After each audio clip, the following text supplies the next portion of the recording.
One illiterate woman in rural Bangladesh single-handedly lifted an entire village out of centuries of poverty, that she turned a place where children died of hunger into a thriving community that now feeds itself and others? Meet Julika Ali, born in 1965 in Char Kukri Mukri, a remote island village in Bangladesh where flooding destroys crops yearly and hope seemed as scarce as food. Never learned to read or write, married young, expected to accept that poverty was her family's permanent destiny.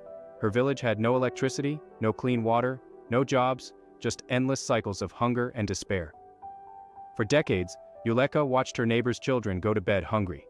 During monsoon season, floods would destroy everything: homes, crops, livestock. Families would eat once a day if they were lucky. Women had no voice, no income, no power to change anything. The men would migrate to cities for work, leaving wives and children behind for months. Many never returned. Yuleka saw mothers selling their jewelry, their last possessions, just to buy rice. Some families broke apart completely.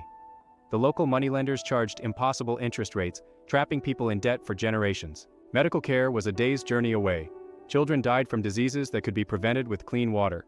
Girls as young as 12 were married off because families couldn't afford to feed them.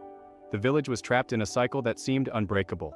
Everyone said, "This is just our fate." In 1995, a microfinance organization offered small loans to village women. Most were too scared to try. Not Yuleka. She borrowed 1,000 taka, about $12, and bought 3 chickens. When her neighbors mocked her tiny investment, she smiled and said, "You'll see." Those chickens laid eggs. She sold the eggs and bought more chickens. Slowly, she started teaching other women. "If I can do this without reading," she told them, "imagine what we can do together." One by one, women began following her example. Today, Char Kukri Mukri is completely transformed. Yuleka founded the Char Development Association, helping over 15,000 families across 40 villages. They built schools, health clinics, and water systems.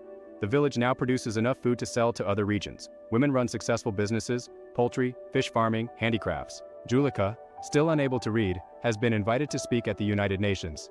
She's received national awards for poverty alleviation. Most importantly, no child in her village goes hungry anymore. Juleka's story proves that transformation doesn't require education, money, or permission from others. It requires one person willing to take the first step and light a candle in the darkness. When we lift ourselves up, we create a ladder for others to climb. Sometimes the smallest actions create the biggest revolutions. If Juleka's courage moved your heart, hit that like button and share this hope. Subscribe for more stories of ordinary people doing extraordinary things. Comment below, how will you be the change your community needs? Let's inspire each other to make a difference.